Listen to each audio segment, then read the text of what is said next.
12 ವರ್ಷದ ಹಿಂದೆ ನಾನು ಬೆಳೆಸಿರೋ ಗಿಡಗಳು ಹಾಕಿರೋ ನೆರಳಿಗೆ ಅಂತೇಳಿ ಇವಾಗ ಅದರದ್ದು ಮತ್ತೆ ನೋಡ್ರಿ ಬಾಲ್ಯದ ನೆನಪು ನನ್ನ ಮಕ್ಕಳೊಂದಿಗೆ ಇವಾಗ ನಾವು ಬಾಲ್ಯದಲ್ಲಿ ಮಾಡಿರೋ ಕೆಲಸ ಇವಾಗ ಮಾಡ್ತಾಯಿದ್ದೀನಿ. ನೀವು ಯಾರ್ಯಾರು ಮಾಡಿದ್ದೀರೋ ಅಥವಾ ಇಲ್ವೋ ನೋಡ್ರಿ, ಮಾಡಿಲ್ಲ ಅಂದರೆ ನಾವು ಅವಾಗ ಮಾಡ್ತಿದ್ವಿ. ಈ ಥರ ಈ ಬಾದಾಮಿ ಬೀಳ್ತಾವಲ್ಲ, ಇದನ್ನು ನೋಡ್ರಿ,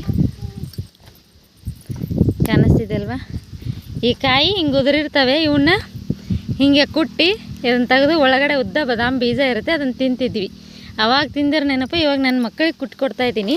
ನೋಡಿರಿ, ಇವಾಗ ಕುಟ್ತೀನಿ ನೋಡಿರಿ ಸ್ನೇಹಿತರೆ. ನನ್ನ ಮಕ್ಕಳು ಈ ಬಾದಾಮಿ ಕಾಯಿನ ಯಾರ್ಯಾರು ತಂದು ಕೊಟ್ಟರು ಅವ್ನು ನಾನು ಕುತ್ಕೊಂಡು ಕುಟ್ಟಿದ್ದೀನಿ. ಇಲ್ಲೇ ಕೆಲವೊಂದು ತಿಂದಿವಿ. ಇವಾಗ ನಿಮ್ಗೊಂದು 2 ಬೀಜ ಇಟ್ಕೊಂಡು ತೋರಿಸ್ತೀನಿ ನೋಡಿರಿ. ನಿಮಗೆ ತೋರ್ಸೋಕ್ಕಂತೆ 1-2 ಬೀಜ ತೆಗೆದು ಇಟ್ಕೊಂಡಿನಿ ನೋಡಿರಿ, ಕಾಣಿಸ್ತಿರ್ಬೋದು. ನಮ್ಮಲ್ಲಿರೋ ಈ ಬಾದಾಮಿ ಕಾಯಿ ತುಂಬ ಚೆನ್ನಾಗಿರುತ್ತೆ. ನೀವು ಒಂದು ಸತಿ ತಿಂದು ನೋಡಿರಿ. Thank you.